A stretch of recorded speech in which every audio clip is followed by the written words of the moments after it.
बाजू कट गया। मेरा बड़ा भाई था। बलूचिस्तान में एक सानिया पेश आया। सानिया में जो लोग शहीद हुए उनमें एक जिया भी थे। जिया बलूचिस्तान में क्या करने जा रहा था और जब वो यहाँ से निकला तो वो क्या कहकर निकला। इस किस्म के जो हादसात हैं वो एक्चुअली हुकूमत का फेलियर है।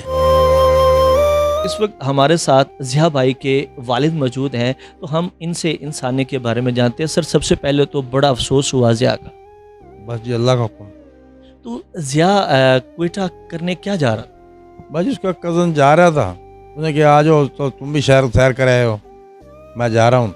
जो लम्बा सफ़र है कि सहूलत हो जाएगी तो हम गप्पे लाते जाएंगे, गप्पे लाते आ जाएंगे। तो जो उसका कज़न जा रहा था वो क्या करने जा रहा था? वो ड्राइवर है गाड़ी पे, मजदे पे, शाहजोर पे, तो वो अंगूर देने जा रहा था। तो ये जब यहाँ से निकले तो ये दिन को गए, रात को गए, कब गए? ये दिन को निकले हैं पिछले टाइम कोई 2 बजे इधर से, तो सुबह उनकी वापसी हुई उधर से। तो ये जाते हुए वाक़या हुआ है, वापसी हुआ है? ये वापसी पे हुआ है जी, उस वक्त क्या टाइम था? तकरीबन 10:30 से बाद हुआ है रात के। आपको कैसे पता चला इस सानिया का? हमको तो सवेरे पता चला है, जिस टाइम उसको वापस आना था ना, उस टाइम उसकी तलाश की कि वो वापस आया क्यों नहीं अब तक। तो घर से फ़ोन किया तो उसका फ़ोन बंद था। इतनी देर में बाद, थोड़ी देर बाद उसकी फ़ोटो आ गई इस पे नेट पे। उस टाइम पता चला कि ये फौत हो चुका है। अच्छा, जब जिया और जो उसका कज़न साथ था, तो ये जब गए तो ये एक गाड़ी में दोनों थे या इनके साथ कोई और भी थे? नहीं, बस दोनों थे एक गाड़ी में। तो दूसरा जो कज़न था वो भी फौत हो गया, वो भी साथ ही में से शहीद हुआ है। अच्छा, तो जब जिया यहाँ से गया था तो वो क्या कह के गया था? कैसे, क्या फीलिंग्स थी, क्या महसूस हो रहा? बस वो कह रहा था कि मैं एक गेड़ा उसके साथ जाऊँगा, फिर नहीं जाऊँगा। रना साहब, सुनने में आया कि जिया अपनी फैमिली को, अपनी बीवी को कह गया था कि मैं जा रहा हूँ, मैं आपके लिए वहाँ पे अंगूर जो है क्वेटा के स्पेशल लेके आऊँगा। ये जैसे बता रहे हैं, भाई ने बताया जैसे आपके सामने, तो एक बंदा घर से जाता है तो उसके ज़हन में कुछ आइडियाज़ होते हैं कि यार मैं जा रहा हूँ, चलो वापसी पे आपके लिए ये चीज़ लेकर आऊँगा। तो ये पॉसिबल है कि इस तरह की बात उसने की हो। अच्छा, ये वाक़या देखिए हुआ है, अब जिया तो चला गया, अब इसका अजाला कैसे हो? हुकूमत वक्त ने इस पे सोचना है कि अगर मुल्क के अंदर ऐसे हालात हैं कि कोई आदमी अपने रोज़गार के लिए कहीं नहीं जा सकता, दूसरी जगह पे शिफ्ट नहीं हो सकता, तो ये बहुत बड़ा हुकूमत का जो है उसको सोचना चाहिए कि हुकूमत कहाँ है, हुकूमत का वजूद कहाँ है।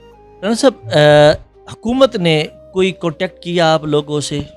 नहीं, कोई ख़ास कांटेक्ट नहीं है ज़िली लेवल पे, यानी जैसे एसी साहबा यहाँ पे तशरीफ़ लाई, उन्होंने पूछा तो मैंने तो उनको भी यही कहा है कि ये आपका फेलियर है, हुकूमत का फेलियर है।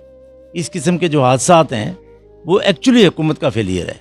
बात चल रही है कि जी उन्होंने रोका और उन्होंने सिर्फ पंजाबी के, उन्होंने शनाख्ती कार्ड चेक किए और फिर उनको टारगेट किया, इसमें कितनी सदाकत है? इसमें जिस तरह से मतलब है, कुछ लोगों के मैंने 1-2 के इंटरव्यू भी सुने हैं कि ऐसा ही हुआ है, तो इसके भी हर चीज़ के 2 पहलू होते हैं। इस पे भी हुकूमत वक्त नहीं सोचना है कि ये ऐसा क्यों हो रहा है, ऐसा क्यों, ऐसी सोच क्यों पैदा होगी हम के अंदर, बीइंग ए मुस्लिम्स हम किधर जा रहे हैं, हमारे अंदर ये सोच क्यों डेवलप हो रही है। हमारे साथ जिया भाई के छोटे भाई मौजूद हैं।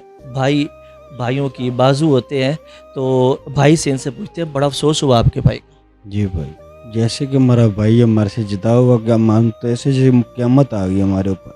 हमारा तो बाजू कट गया। हम लोग 5 भाई हैं, पांचों की हमारे में आपस में बहुत ज़्यादा मोहब्बत थी। हमारा काम पूछ के एक दूसरे से बात करते थे, उसके बाद करते थे। जो भी सिलसिला होता था हमारा आपस में सलाह मशवरे से होता था। लेकिन अच्छा, किससे करेंगे हमारा। अच्छा, जिया जब गया तो जाने से पहले आपकी कब मुलाकात? मेरी 1 महीने पहले मुलाकात हुई। मैं एज ए ड्राइवर हूँ, वो भी ड्राइवर थे, हम पाँचों भाई ड्राइवरी करते हैं, एम्बुलेंस चलाते हैं। 1 महीने पहले मुलाकात हुई, बीमार हुआ था, मैं उसको इधर आया, उसका इलाज करवाया मैंने, फिर मैं घर से गया हूँ, अभी 1 महीना पहले गया हूँ। यार रोज़ दूसरे दिन बात होती रहती थी उससे, लेकिन अभी जिस दिन ये गया उससे 1 दिन पहले भी मेरी बात हुई है। मैंने उसको मना भी किया कि यार ये नहीं जाना तुमने, इधर इलाज सही नहीं है, ये इलाका गैर है, इसके बलोच और आपस में इनके झगड़े हैं, आपने नहीं जाना। उसने कहा ठीक है भाई, नहीं जाऊंगा, वो फिर भी चला गया। हम खानेवाल में मौजूद हैं जिया भाई, जो इस सानिया में हलाक हुए हैं। आज हमारे साथ यहाँ पर सेनेटर ओन अब्बास साहब मौजूद हैं, तो हम इनसे जानते हैं कि ये जो वाक़या हुआ है इसके बारे में सर क्या कहें।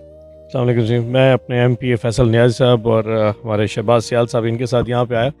पॉइंट ये है कि जी ये जो ज़िया हमारा बच्चा है हलाक तो नहीं शहीद हुआ, इसमें इनके वालिद क्या कर सकते हैं? जहाँ सियासत, जहाँ आप जो कहते हैं ना, जो स्टेट की रेटी ख़त्म हो जाए, वहाँ पे ये लोग क्या करेंगे? ये कोई आज का वाक़या थोड़ा है। पिछले 2 साल से मुसलसल गवादर से लेके पूरा सिंध क्रॉस करके ले बलोचिस्तान में यही वक़्त हुए रहे। हुकूमत कुछ नहीं कर पा रही। आखिर में 10-10 लाख रुपए, क्या 10 लाख रुपए का चेक देने से इनके बच्चे वापस आ जाएंगे? अब असूलन बनता ये है कि अगर यहाँ पे वो लोग वहाँ ट्रैवल करते, और ये बैनुल सूबाई शाहरा थी जहाँ पे हुआ, अगर वहाँ पे आपकी स्टेट आपको वहाँ पे कोई किसी किस्म की वो कहते हैं आपको सिक्योरिटी नहीं प्रोवाइड करते, तो लोग क्या होंगे? एट द एंड होगा क्या? लोग पंजाब से वहाँ सफ़र करना छोड़ देंगे। तो यकीनन इस तरह के वाक़यात और होते रहेंगे। आप यहाँ रात के टाइम पे रवियार खां से सक्खर की तरफ सफ़र करके तो दिखाएं, कोई बंदा रात को सफ़र नहीं कर सकता। सारा का सारा रियासत का मंबा इस वक्त पाकिस्तान तहरीक इंसाफ के लोग हैं कि जनाब इन पे फोकस करना है। ये क्या कर रहे हैं? जिया भाई के घर खड़े हैं, सुनने में आया कि जिया भाई अपने बहन भाइयों में सबसे बड़ा था, यानी उन्हीं का पूरे घर की कफालत करता था। तो इस तरह के साने के लिए अब पिछली जो फैमिली है उनका क्या बने? देखें, हुकूमत ने जो ऐलान किया, आपको पता हो शायद अली अमीन गंडापुर ने KPK के गवर्नमेंट की तरफ से 10 लाख रुपए का ऐलान किया, हत्ता कि वो KPK गवर्नमेंट से ताल्लुक नहीं बनता। असूलन तो हुकूमत वक्त को इसके लिए कुछ करना चाहिए, लेकिन अगर 10-20 लाख दे भी जाएं तो क्या ज़िया या उसके वालिद, मतलब उसके घर वालों को, क्या उनका बच्चा मिल सकेगा?